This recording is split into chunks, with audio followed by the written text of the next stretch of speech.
Je suis désolé. Mais je ne veux pas être empereur. Ce n'est pas mon affaire.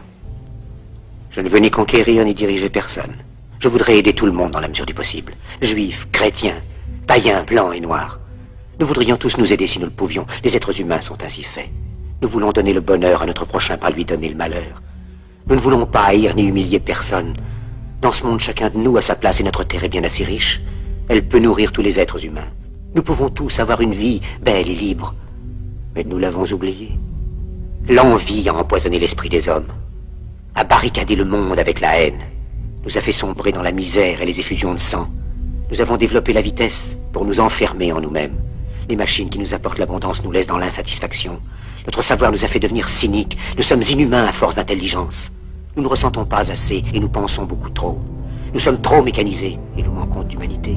Nous sommes trop cultivés et nous manquons de tendresse et de gentillesse. Sans ces qualités humaines, la vie n'est plus que violence. Et tout est perdu. Les avions, la radio nous ont rapprochés les uns des autres. Ces inventions ne trouveront leur vrai sens que dans la bonté de l'être humain, que dans la fraternité, l'amitié et l'unité de tous les hommes. En ce moment même, ma voix atteint des millions de gens à travers le monde. Des millions d'hommes, de femmes et d'enfants désespérés, victimes d'un système qui torture les faibles et emprisonne les innocents. Je dis à tous ceux qui m'entendent, ne désespérez pas. Le malheur qui est sur nous n'est que le produit éphémère de l'avidité, de l'amertume de ceux qui ont peur des progrès qu'accomplit l'humanité. Mais la haine finira par disparaître, et les dictateurs mourront, et le pouvoir qu'ils avaient pris au peuple va retourner au peuple. Et tant que les hommes mourront, la liberté ne pourra pas périr. Soldats, ne vous donnez pas à ces brutes, à une minorité qui vous méprise et qui fait de vous des esclaves, en régiment toute votre vie, et qui vous dit ce qu'il faut faire et ce qu'il faut penser, qui vous dirige, vous manœuvre, se sert de vous comme chair à canon, et qui vous traite comme du bétail. Ne donnez pas votre vie à ces êtres inhumains, ces hommes-machines, avec une machine à la place de la tête et une machine dans le cœur. Vous n'êtes pas des machines, vous n'êtes pas des esclaves, vous êtes des hommes. Des hommes avec tout l'amour du monde dans le cœur. Vous n'avez pas de haine, sinon pour ce qui est inhumain, ce qui n'est pas fait d'amour.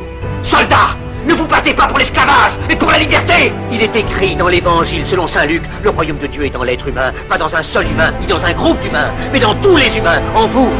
Vous, le peuple, qui avez le pouvoir de créer les machines, le pouvoir de créer le bonheur. Vous, le peuple, en avez le pouvoir de rendre la vie belle et libre, le pouvoir de faire de cette vie une merveilleuse aventure. Alors au nom même de la démocratie, utilisons ce pouvoir. Il faut tous nous unir. Il faut nous battre pour un monde nouveau, décent et humain, qui donnera à chacun l'occasion de travailler, qui apportera un avenir à la jeunesse et à la vieillesse la sécurité.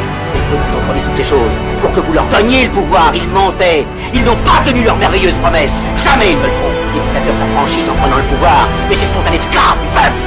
Alors il faut nous battre pour accomplir toutes leurs promesses. Il faut nous battre pour libérer le monde, pour renverser les frontières et les barrières raciales, pour en finir avec l'avidité, avec la haine et l'intolérance.